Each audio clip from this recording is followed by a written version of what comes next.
Buen día. Mi nombre es Neri Esperanza Cuevas Ocampo. Soy profesora e investigadora de la Universidad Autónoma Metropolitana Xochimilco. Saludos desde México. Hablemos ahora sobre las buenas familias que se ha constituido en un mandato social. Con esto tendríamos mi participación en el cuarto Congreso Panamericano de Psicología, Sexualidad y Tabú, quinto Congreso Iberoamericano de Salud Mental, evolucionando en colaboración para diversificar la educación. Cuando entrevistamos a los padres de familia, creo que a todos nos ha pasado. Es frecuente que nos expresen su preocupación por ser buenos padres, por tener una buena familia, ser buenas parejas. Parece una constante. Aparece lo que llamamos el mandato social, estos discursos sobre buenas familias que han generado una gran presión y dificultan las tareas diarias para hacer familia, lo que se llama los arreglos familiares, la resolución de los retos cotidianos. Este mandato social de buena familia se orienta muy hacia la adscripción de las instituciones y hacia la represión. Tal vez lo primero que tendremos que preguntarnos es ¿qué es una familia? Veamos tres escenarios. Primero hablaremos cómo pensar, cómo definir la familia actualmente. Después hablaremos de esa familia de la esfera pública y finalmente hablaremos de las familias reales y concretas de hoy. Como ejemplo, para hacer un ejercicio de reflexión, podemos tomar la película Un asunto de familia de Hirako Koreda. Esta película de 2018 es muy interesante. El eje de la película es esta niña Yuri de 5 años. Nos empiezan presentando esta niña en la calle a las 10 de la noche, está con frío, asustada, sentada en la banqueta y la rescatan, por así decirle, o la invitan a su casa, Osamu y Nobuyo, que aparecen como padres. Ahí encuentran a Aki como una hermana y a Shota, que es una adolescente. También hay otro personaje, Hatsue, la abuela. Y uno se encuentra con una familia. Y a lo largo de la película se empieza uno a percatar que en realidad no es una familia, sino es un grupo de seres desventurados que han sido abandonados, marginados, con sufrimiento en la sociedad que no les ha ofrecido respuesta y se han ido uniendo para apoyarse. Lo muy interesante que aparece como eje de esta niña, de la pequeña de 5 años, es que ella opera como un catalizador y convoca los roles de la sociedad tradicional de familia. Entonces, los que aparentemente estaban unidos, apoyándose, de repente son convocados a ejercer propiamente como abuela, como padre, como madre, hermana, hermano, y empiezan a ofrecer cada quien lo mejor de sí mismo, a apoyar a esta pequeña y a buscar que logre sentirse mejor porque es una niña abandonada, golpeada, con todo tipo de violencia. Y la niña poco a poco empieza a florecer y bueno, no hablemos del final, pero aquí que vemos que esta es, en realidad sí sería una familia. Sí operaría como tal por todas las funciones de contención y soporte que está ofreciendo. Un segundo escenario que podemos hablar es de estas familias de la esfera pública, de las familias y su autenticidad. Aquí podemos recordar la pintura de Jan Steen, que es de la época del siglo XVII, en Holanda. Este hombre era tabernero y en sus ratos libres le gustaba pintar, pero era pintura humorística. Aquí vemos cómo se está burlando de cómo son las familias al interior de la casa. Y parecería que es un desastre, ¿no? Desde niños tomando, fumando, ahí todo el mundo en un desorden, parece un caos tremendo, y sin embargo las familias son felices. Su pintura se llama La familia feliz y está cuestionando esa familia de la esfera pública que se muestra muy bien portada, muy obediente, pero al interior de casa se muestran en su autenticidad plena.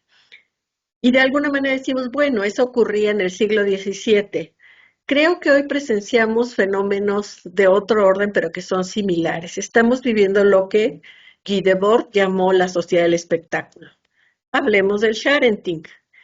Aparecemos y observamos todo el tiempo en las redes sociales a las familias que parecerían siempre felices, siempre contentas, en el mejor momento, armoniosas. ¿Qué es lo que pasa? Presentamos al público para que todo el mundo conozca que nuestra familia es lo mejor. Es una impostura y seguramente esto va a tener un alto costo social, esa exhibición continua de una falsedad. Entonces, serían de las cosas que tendríamos que preguntarnos. Paternidad o parentalidad vista al público como un show. La tercera línea que hablábamos de los escenarios son estas familias reales, las familias de hoy.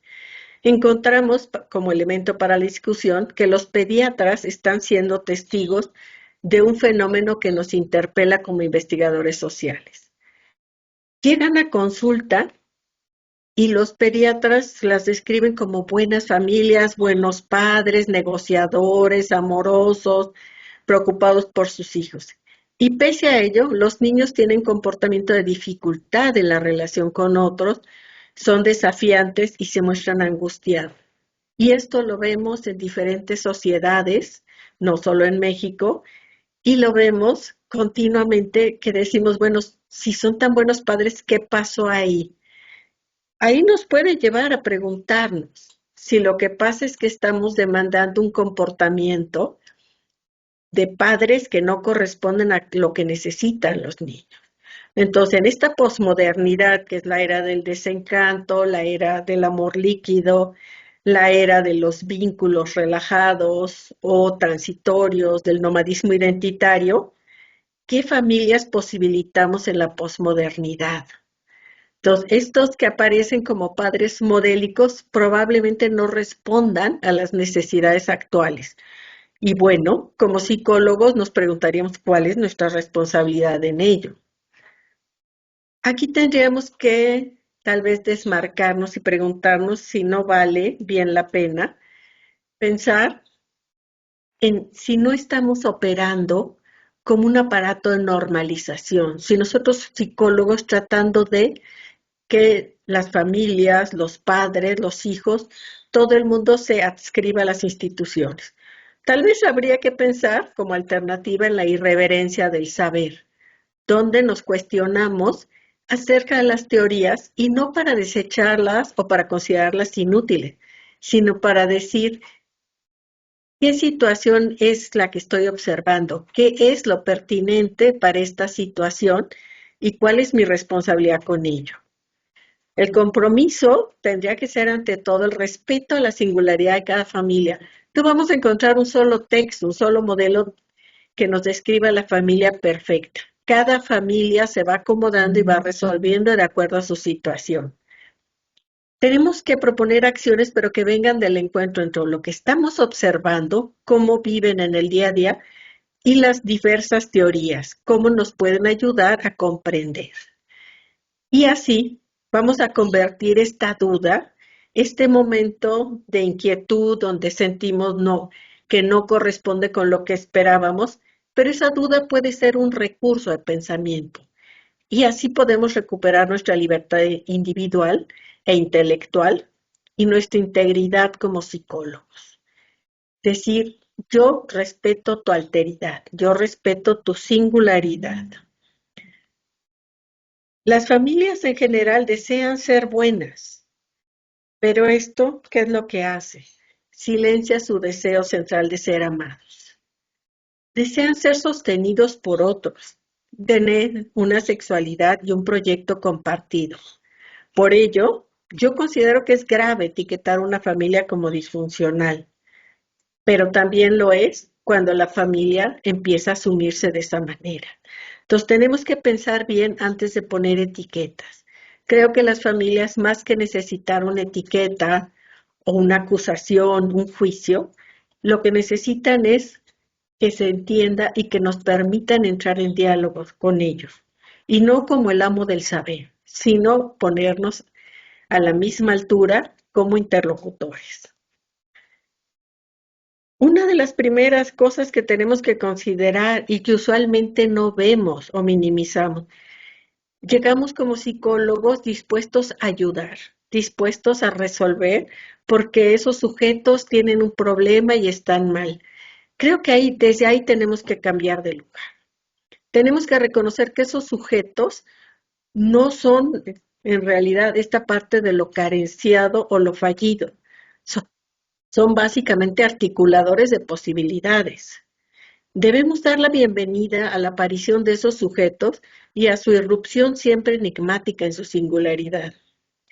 Es esencial preservar la dignidad de los sujetos y lo que hemos dicho, reconocer el valor de la alteridad en términos de que su diferencia es aceptada y respetada. Situarlos como sujetos de posibilidades es fundamental, entonces, pensar en lo que se puede hacer, hacia dónde podemos apuntar, en lugar de ser solo sujetos de carencias. Podemos observar porque las familias no es que se queden en una situación de subyugamiento o se queden pasivas. Las familias operan de diferentes formas ante sus situaciones. Podemos observar familias que están en resistencia, entendido esto como esta capacidad de soportar, de aguantar. Hay la resistencia activa donde hay protesta. Hablemos de esta capacidad de soportar.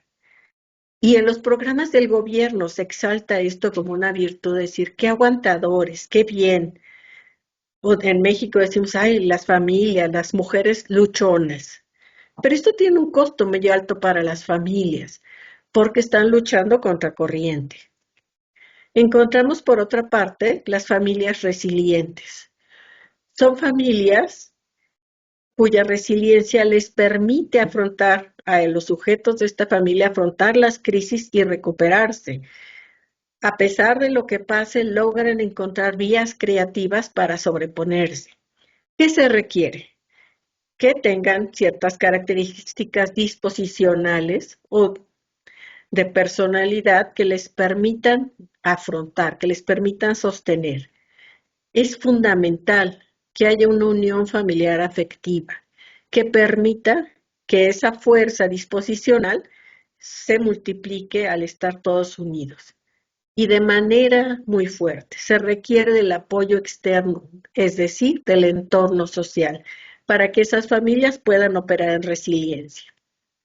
Se ha cuestionado mucho, permítanme regresar un momento, la resiliencia postulada por Cyrulnik en su momento, donde apuntaba más a una situación como de adaptarse a lo social. No es esa la idea de Boris Cyrulnik ni la idea actual de la resiliencia. Actualmente lo que se subraya es que son capaces de superar las crisis, pero bajo un acto creativo, que son familias que van a lograr que las crisis no rompan esta unión y van a ser transformadas. Una tercera figura sería hablar de estas familias y la agencia. ¿Qué es la agencia o el agenciamiento?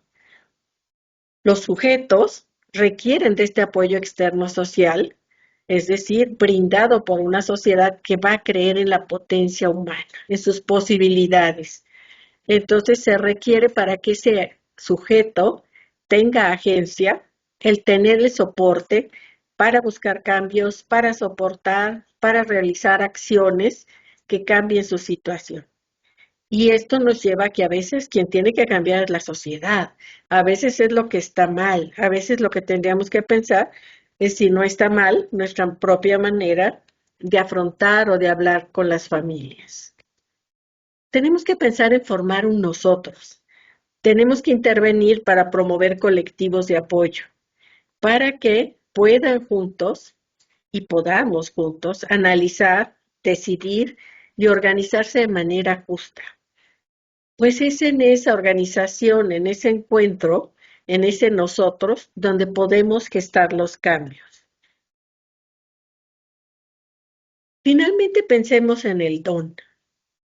Es esa fuerza que aúna a los sujetos entre ellos mediante un vínculo, con la obligación y mutualidad que lo define. El don tiene una parte muy importante de lo sagrado, de ese compromiso de mutualidad con el otro. Tal vez podríamos decir que una buena familia, si quisiéramos hablar de que existe esa categoría de familias que son buenas, la buena familia tal vez lo esencial es que sostenga a todos sus miembros de manera solidaria, que estén para sus miembros y les ofrezca el soporte necesario. Aquí lo que estamos hablando es la importancia de que esa familia pueda decidir si puede permanecer junta y si puede permanecer junta en sus términos, a su manera. Nosotros lo que ofrecemos es un diálogo, es un soporte, es tratar de viabilizar los encuentros y diálogos con otras familias, pero de ninguna manera tenemos por qué decirles cómo ser una buena familia. Pienso que a través de la normatividad, a través de querer plantear modelos o exigir formas de comportamiento que pensamos que van a llevar a un buen desempeño como padres, como familia, como hijos, estamos haciendo que desaparezca algo esencial, el placer de ser padre. Y entonces los padres han dejado de disfrutar su parentalidad por la angustia y por la expectativa con la que viven.